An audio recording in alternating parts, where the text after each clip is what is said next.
Welcome, curious travelers, to another deep dive. Today we're casting off, leaving behind those usual tales of buried treasure and, the grand naval battles. Instead, we're setting a course for something, well, far more intimate, I think. More surprising. The rhythmic, challenging, and profoundly human daily life of a pirate. We're going to try and pull back the curtain on the quiet moments, the hum of the ship, the real heartbeat of life at sea, kind of away from all the Hollywood stuff. This deep dive is really tailor-made for you, designed to offer maybe a fresh perspective, a deeper, more nuanced understanding of what it was truly like to live and breathe out there on the waves. Okay, let's unpack this. Yeah, and what's truly fascinating here, I think, is our mission. We want to explore the subtle nuances of pirate existence, sort of blend that romanticized vision we all kind of hold with the stark, often overlooked realities. Because it wasn't all high-stakes adventure, you see. Not constantly, anyway. There was this profound daily rhythm, certainly immense hardship, yeah, but also quite unexpectedly a deeply ingrained sense of community. And a unique kind of freedom, really, that drew people to this life. So we're going to peel back those layers and discover the subtle forces that shape their days moment by moment, give you a real sense of what it felt like to be there. And what a journey it promises to be. Let's begin our voyage. Right at the start of a pirate's day, as the sun just begins to kiss the horizon. Imagine, if you will, waking with the tide. The ship, for all its rough edges, it becomes almost like a cradle on the ocean, gently rocking you with the soft sway of the waves, the wind sighing, almost whispering through the rigging overhead. It's maybe not the frantic rush you might expect from a crew of, hardened buccaneers. Instead, you have this warm light of the rising sun spreading across the sea like spilled honey, painting the water in hues of gold and amber, slowly bringing the world into focus. You're enveloped by that sharp, invigorating scent of salt and tar. It's like a natural perfume of the ocean that just penetrates everything. And then the distant, familiar cry of seagulls, signaling the day's true, quiet beginning. From somewhere below deck, maybe there's a gentle clanging sound from the galley where the cook is already at work. You could almost hear him humming a low, ancient sea shanty, a melody that feels as old as the waves themselves. As he stirs the morning gruel over a flame that sways with the ship's perpetual motion, it's a quiet, almost melodic start to the day. Then, the soft shuffling of boots on wooden planks, the rhythmic slosh of seawater as the young sailor begins his chores, scrubbing the deck.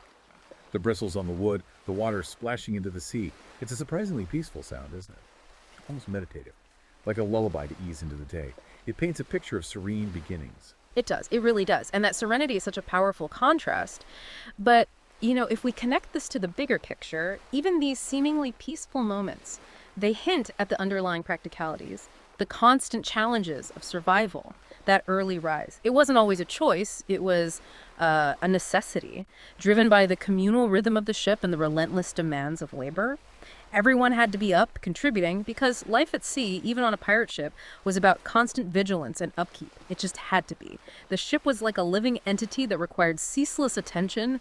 Crew members would take shifts or watches around the clock, often these things called dog watches, which varied in length, actually, to ensure different people took that really difficult midnight to 4 a.m. shift each day. All right, so it wasn't just random. Not at all. This wasn't just about sharing the load. It was about keeping eyes on the horizon, sails trimmed, and the ship ready for, anything, whether it be a sudden squall or an approaching merchant vessel. And while that morning gruel might sound simple, maybe even comforting in a way, it brings us to a broader, much harsher reality about food and diet on these voyages. Food often ran out. Or even worse, it would be moldy, rotten, infested with weevils. Because there was, of course, no effective refrigeration or preservation methods like we know them today. This fundamental lack dictated their entire diet, really. They relied heavily on staples like hardtack. That rock-hard biscuit. Right? Exactly.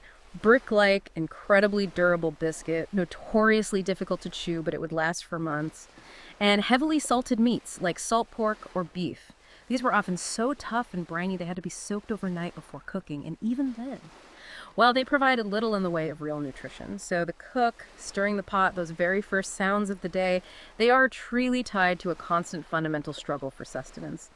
And the specter of scurvy, horrific disease caused by vitamin C deficiency, was always looming. Right, that must have been terrible. Oh, absolutely. Sailors suffering from bleeding gums, open sores that wouldn't heal, extreme fatigue, and eventually death. Fresh provisions like fruits and vegetables were a rare, rare luxury, desperately sought during those infrequent supply stocks on land. The monotonous diet, the constant threat of illness, it weighed heavily on both body and mind. and that quiet scrubbing of the deck you mentioned earlier. Yeah. While it certainly creates a peaceful sound, it reminds us of the stark reality of hygiene on board. I mean, really stark. There were no working showers on a typical pirate ship, none at all. Personal washing usually happened during a lucky rainstorm. The crew might strip down and enjoy a brief and natural shower. Welcome relief, I imagine. Definitely. Or, for the braver souls, a quick, chilly dip in the open ocean. Always under the watchful eye of a shark lookout, of course. Sanitation was primitive at best. Only the captain usually had the luxury of a chamber pot, which was simply emptied overboard when full. For the rest of the crew, rudimentary platforms with holes in them, often right on deck or hanging precariously over the side, offering absolutely zero privacy. Wow. Not glamorous at all. Not remotely. And vermin, rats, lice, fleas, they were constant companions, contributing to the spread of disease. So that gentle scrubbing wasn't just about keeping the ship tidy. It was about a desperate, basic battle for sanitation and health in an incredibly confined, damp, and challenging environment. And the physical toll of this life was just evident in their appearance, missing teeth, often from scurvy, rough skin, the general air of a person constantly battling the elements, and the unseen enemies of disease and hunger. It's truly fascinating how those small, everyday details reveal such profound and, harsh realities. So after this stark but rhythmic start, the day truly began with the structured chaos of life at sea. You mentioned the image of lawlessness, but a pirate ship operated with a surprising degree of order. You said it was vital. How did that meticulous daily routine sort of manifest itself, and what were the key roles that kept these vessels functioning day to day? Your description of the ship's rhythm, it's not just poetic, it really speaks directly to the iron discipline beneath that apparent chaos. It had to be there. Every single crew member had a specific vital role contributing to the ship's function. You'd see sailors, their hands constantly sunburnt, feet calloused from endless climbing, scaling the towering rigging to adjust sails. A task requiring incredible agility and strength, often in treacherous weather conditions. Others were tirelessly checking ropes, patching sails with these large needles and heavy twine, or watching the compass with a weathered, experienced eye, making sure the ship stayed on course, whether they were hunting prey or, evading pursuers. There was a definite, palpable rhythm to it all. The bosun, he was the ship's senior deck officer, responsible for the rigging, anchors, general maintenance. He would bark instructions in this low, gruff voice, and the crew would move almost like clockwork, really. Every pull of a rope, every creak of timber, every shouted command became part of this grand machine, perpetually driven by the vast, unyielding sea. Imagine yourself, perhaps, as a quartermaster's assistant for the day. The quartermaster was actually an elected crew member, holding immense power, second only to the captain, really. Elected? Wow. Yeah, quite democratic in some ways.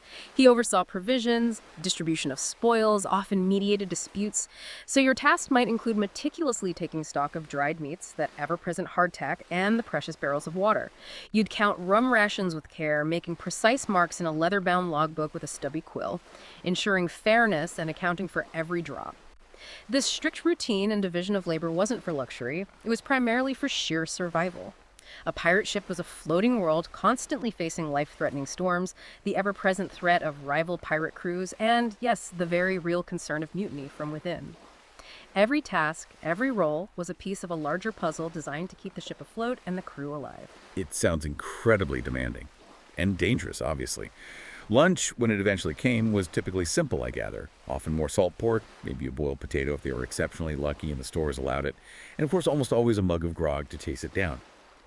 You mentioned rum rations. After the meal, there might be a rare moment of stillness, perhaps. You could find yourself sitting at the stern, the ship's wheel creaking gently behind you, just staring out across the endless, mesmerizing water.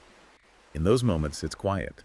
Only the soft slap of waves against the hull and the occasional squawk of a bird resting on the yardarm break the silence. But you mentioned grog and rum being central. How critical was alcohol, really? And why was it often considered treasure for these men? That's a powerful point, yeah. How deeply intertwined food and drink were with daily survival and, crucially, morale. Let's dive deeper into that food and drink point because it's absolutely critical to understanding their life. Fresh drinking water. Incredibly scarce, often stored in barrels that quickly became stagnant, unpleasant, sometimes even growing algae. Not exactly refreshing. Not at all. It was strictly rationed and often saved just for cooking. What was far easier to come by and frequently looted during raids was liquor, especially rum. This is why pirates are so often depicted as drunken sailors, and look, there was indulgence, sure, but it wasn't just indulgence. Alcohol was often perceived as a safer form of hydration than questionable water, even if it led to intoxication. Right, that makes a strange kind of sense. It does. It also served as a powerful antiseptic, a painkiller in a world without modern medicine, and a crucial morale booster in an otherwise monotonous and brutal existence. So this raises an important question. For pirates, treasure wasn't always glistening gold coins or sparkling jewels. Often it was the essentials. Alcohol like rum, preserved meats that could last for long stretches at sea. These were the true commodities of survival. A successful raid might bring in bolts of canvas for sail repairs, barrels of tar, maybe medical supplies, or even tools, all incredibly invaluable. So when we consider why someone would choose this harsh life with its moldy food, lack of hygiene, constant danger, perpetual motion, Yeah, why would they? it becomes clearer. Compared to the often brutal and unforgiving discipline of naval service or even the difficult lives on merchant ships, the structured yet self-governed reality of a pirate ship offered something profoundly valuable. Naval life, for instance, often involved press gangs forcibly conscripting men. Right, being forced into service. Exactly. Harsh punishments like flogging, even keel hauling, which was horrific, fixed and often meager wages, and long, indefinite contracts that could trap a sailor at sea for years. Pirate ships, by contrast, often had these democratic elements we mentioned, shared spoils based on agreed articles, a degree of autonomy that was simply unheard of elsewhere. This rhythm, this discipline, this surprisingly efficient order, it wasn't just about efficiency. It was absolutely vital for preventing disaster, for ensuring internal stability against mutiny, and for maintaining cohesion against the myriad dangers of the sea. It was a choice, however difficult, that offered a different kind of freedom. It's incredible to think that amidst all that hardship and danger, there was this form of self-governance. And even a peculiar sense of justice, as you say. Yeah. We often think of pirates as utterly lawless, right? Yeah. But you're saying they lived by the code.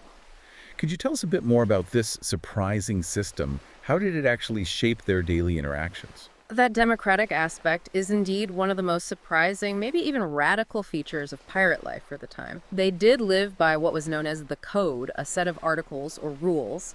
Every sailor on board agreed upon them, signed them usually before they even hoisted the black flag. Everyone agreed.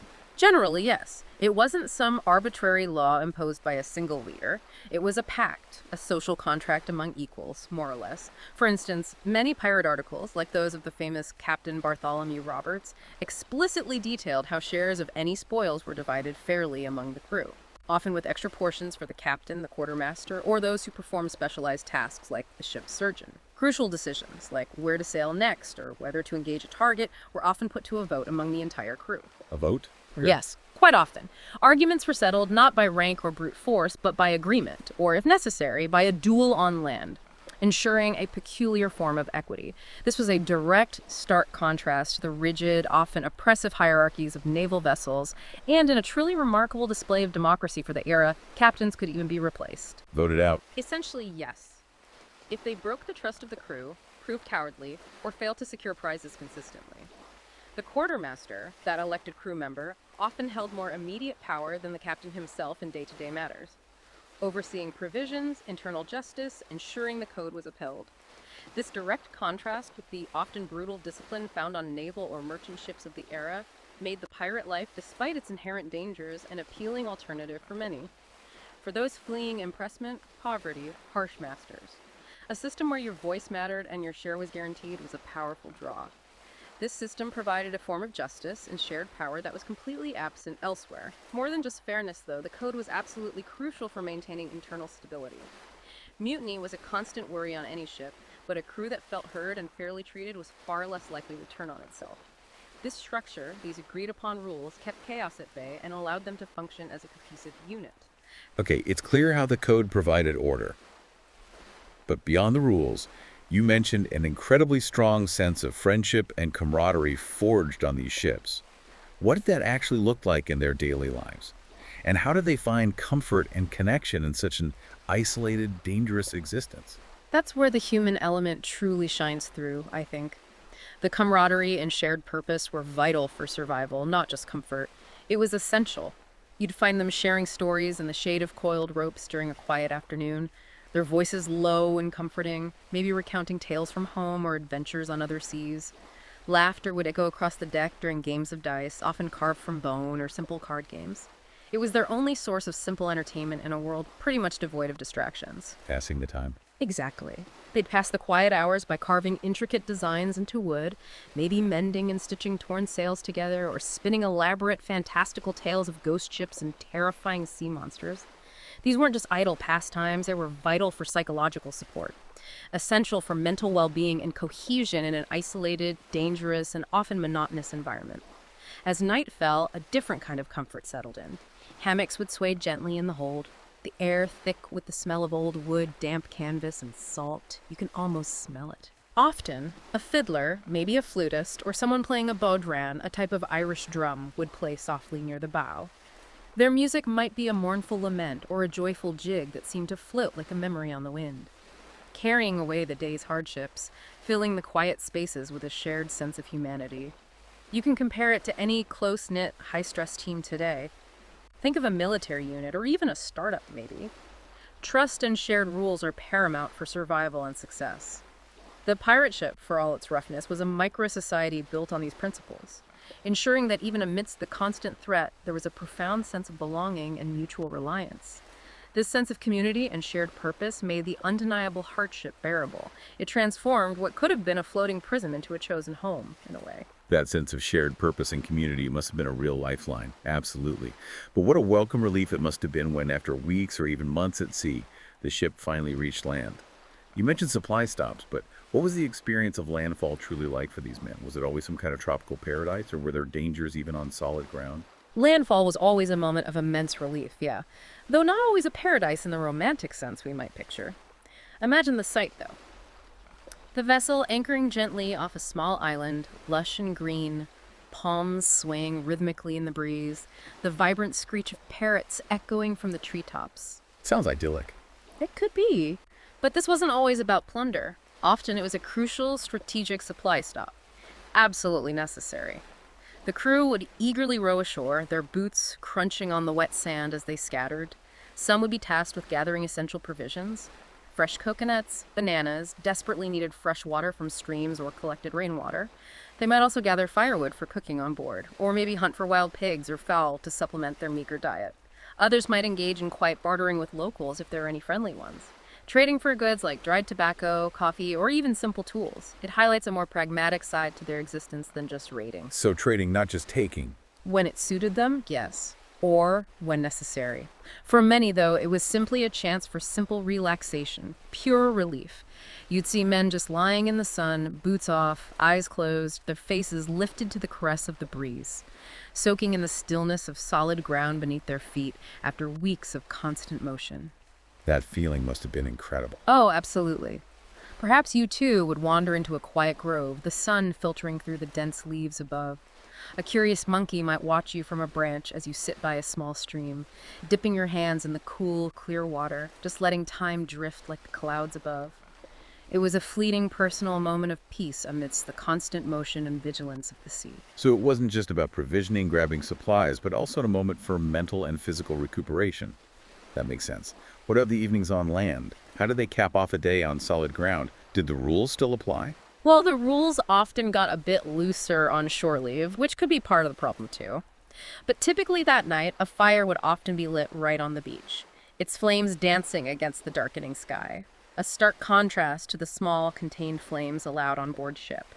Fish, caught fresh from the surrounding waters, would sizzle on skewers over the open flames, the savory scent mingling with the salty air. Sounds amazing after a hard task. Exactly. The crew would gather, singing songs in this incredible riot of tongues: French, English, Spanish, Portuguese, Creole.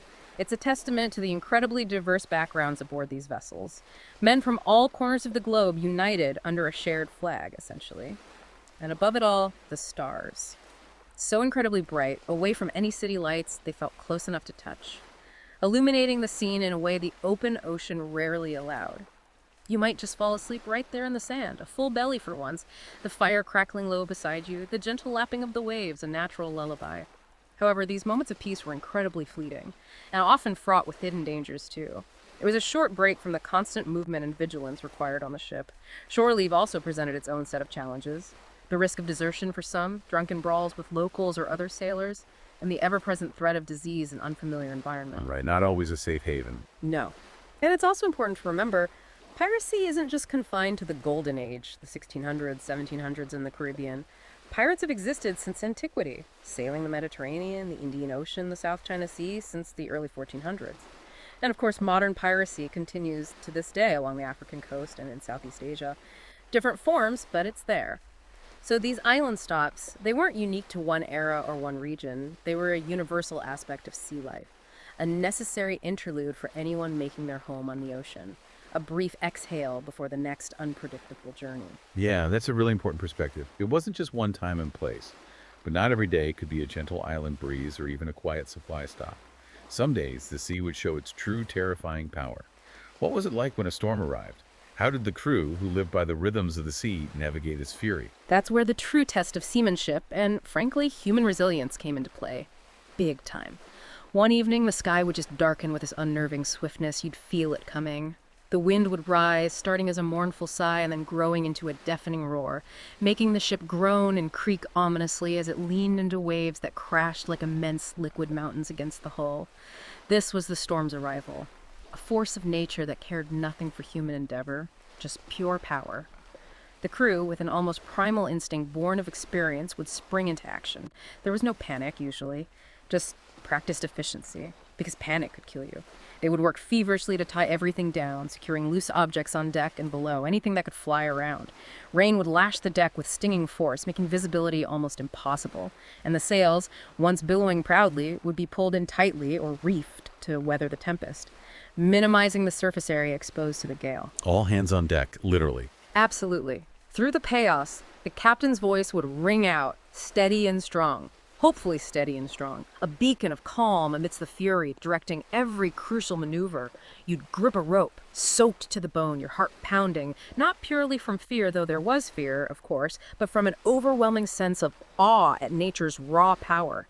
A single misstep could mean being swept overboard into the churning sea, gone, or a mast snapping, crippling the ship miles from anywhere. Storms were genuinely life-threatening for pirates and all sailors of that era. There was no radar, no advanced weather prediction like we have. Survival depended entirely on the skill of the captain and the precise, coordinated actions of the crew working together. That steady voice of the captain, the precise actions of the crew, they highlight the absolutely essential skills and discipline needed to survive such conditions. Sounds like an incredibly humbling experience, facing something that powerful. But just as violently as they arrived, these storms would often pass, right? What was the aftermath like, and how did the stars, you mentioned navigation earlier, how did they guide them through the darkness, literally and figuratively? Indeed, the fury couldn't last forever. By morning, often the sea would be quiet once more, the surface smooth save for a gentle, rolling swell. Clouds would drift away like forgotten dreams, revealing a clear, washed sky. And sometimes, a magnificent rainbow would arc across the heavens, a promise of peace maybe, and a testament to their endurance. A beautiful sight after the chaos. Incredibly beautiful. Laughter, a sound never far from a pirate ship, would slowly, maybe hesitantly at first, then confidently return to the deck. The ship, though perhaps battered, maybe leaking a bit, would have survived. And with it, the crew's bond, having faced that together, would be strengthened. Later, under the vast, inky canvas of the night sky when the ship was once again sailing smoothly, a seasoned sailor, perhaps someone like, let's call him Jacob, he might show you the stars. He'd point out Orion's belt, the distant Southern Cross if they were south enough, or even a faint wisp of the Milky Way he affectionately called the ghost of a mermaid. He'd tell stories in a voice like velvet, his face lit only by the soft glow of moonlight, connecting you to the ancient art of navigation and the endless mysteries above. But Jacob's storytelling about the stars isn't just about entertainment, lovely as it sounds. It points to the profound practical importance of celestial navigation. Right, it was survival. Absolutely. Pirates, like all mariners back then, relied heavily on the stars, alongside maybe basic charts and a sextant if they had one, to know their position and chart their course across vast, empty oceans. They also learned to read clouds like maps, as he said, to literally taste the salt in the air and discern the subtle shifts in wind, all for predicting when a storm was coming or when fair winds might bless their sails. These weren't quaint skills, they were fundamental to their existence, a constant dialogue with the elements. What's fascinating here is how these extreme experiences, both terrifying and profoundly beautiful, shape their understanding of the world, their place within it, and their absolute dependence on the natural elements. They lived intimately with nature's fury and its profound beauty. As our journey through A Pirate's Day draws towards its close, you begin to understand something deeper, I think, about what truly kept a pirate at sea. It wasn't always the lure of glistening gold, was it? No.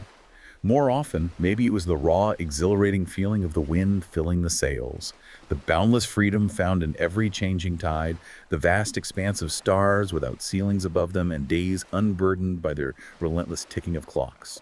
What was the core of this allure, the true heart of a pirate's identity?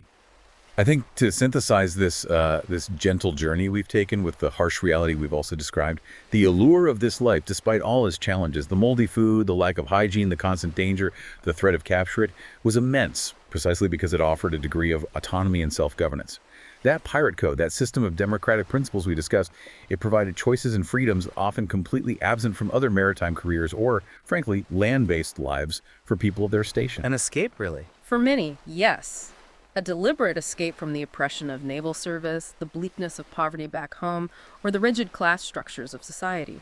It offered a chance to be masters of their own destiny, however short or violent that destiny might ultimately be. Yes, there was undeniable hardship, certainly.